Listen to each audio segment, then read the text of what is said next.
Well, it's become very serious in the last few months. Uh, Hezbollah really started supporting Hamas right from the start of the war in October last year, but it's been increasingly firing rockets and missiles and also drones, lethal drones across into northern Israel.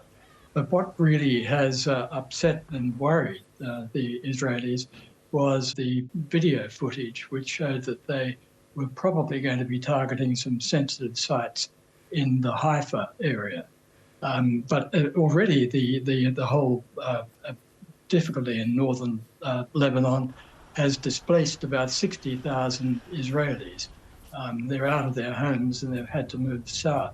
And they're obviously sick of living in temporary accommodation. And I think the other factor is that the war cabinet has changed. The relative moderates in the cabinet, Benny Gantz and Gadi Eisenkot, have left it. And that means that the decisions are being taken on the war by essentially hardline elements in the Israeli government. And that includes two very hardline ministers, Bezalel Smotrich and Itamar Ben-Gvir, who both have said that there should be basically strong action taken against Hezbollah to remove that threat from northern Israel. Yeah. And if they do that means they're going to invade Lebanon, which hasn't had happy consequences for Israel in the past. And that's such a good point you make. I mean, Israel has indicated that it will escalate its attack on Hezbollah, as you say, using similar language to the language they used against Hamas, that they would destroy Hezbollah. Is that going to be possible? I don't think it'll be possible to destroy Hezbollah. Hezbollah is a very large organisation. It essentially covers very large numbers of the Shia faith. In the members of the Shia faith in southern Lebanon. And they are the majority. There are more people of that faith than there are Christians or Sunni Muslims. And that means that it really can't be destroyed. As well as that, Hezbollah does have a lot of support from Iran, which of course is a Sunni country.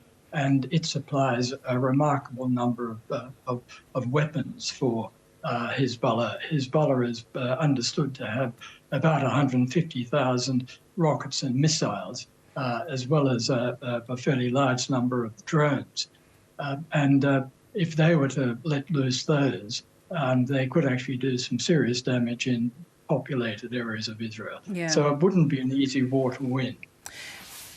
Do you think if Israel did target Hezbollah by going into Lebanon, this could really escalate the conflict far more broadly than it is at the moment? Well, yes, there's always that risk because there are strong anti-Israeli elements in Syria and also in Iraq.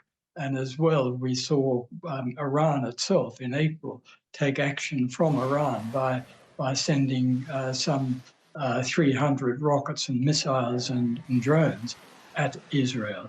Now, most of these were shot down through action that involved not only Israel, but the United States, Britain and France, effectively using Israel's Iron Dome missile protection system, which performed very well.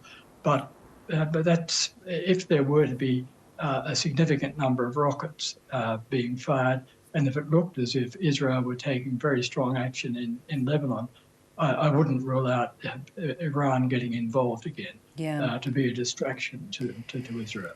Yeah, both the US and France are trying to diplomatically intervene and calm tensions. Are they getting anywhere? I don't think they are at the moment.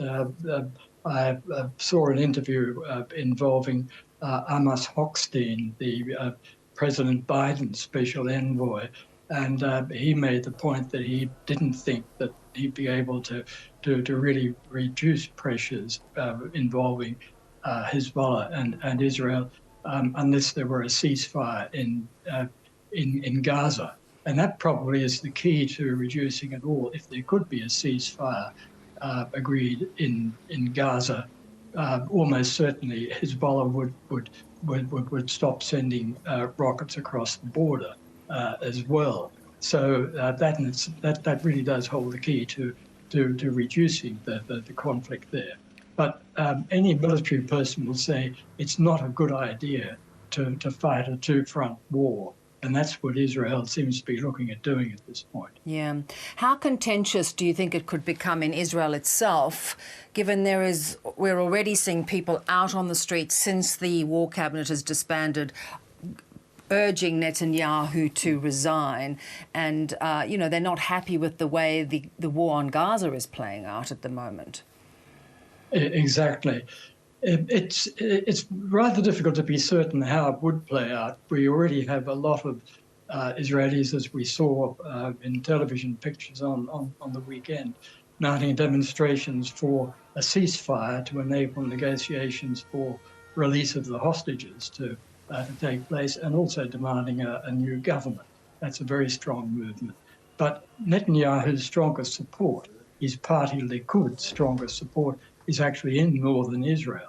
And those northern Israelis who have been driven out of their homes, well, could be very happy to see an attack on Hezbollah at this point. But of course, it would all depend on how it went. If the attack actually produced more violence in northern Israel, it would not be viewed favourably by them at all. It would be a very risky strategy, a very high-risk strategy. Yeah.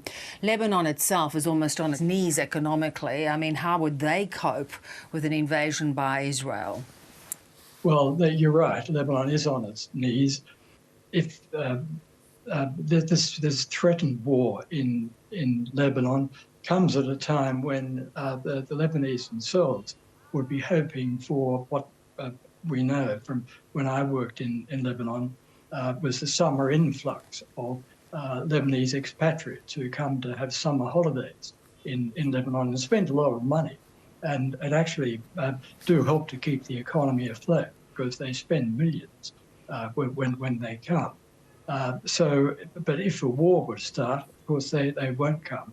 And I can recall in 2006, the Australian government, when a war broke out in that year, actually had to evacuate some 30,000 Australians of Lebanese origin from Lebanon.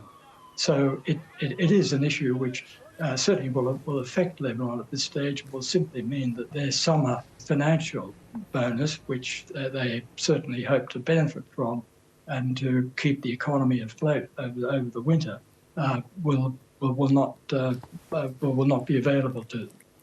Ian, always good to get your analysis and expertise. Thank you. You're welcome.